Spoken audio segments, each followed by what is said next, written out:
Guys, আমরা দুই বন্ধু আমার চাচা শ্বশুর লাগে আমরা এই পথে ধীরে ধীরে করে পার হইতেছি। আমরা এখন খুলনা ডুমুরিয়া যাচ্ছি। এখন বেলা সকাল কটা বাজে?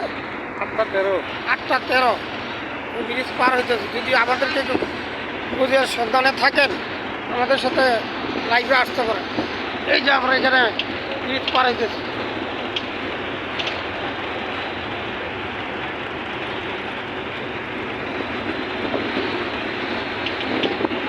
আমাদের কি কেউ খুঁজছেন?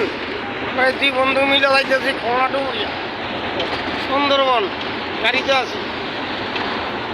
এখন যদি কেউ আমাদেরকে সম্মান পান আপনারা আমাদের সাথে লাইভে আসতে পারেন।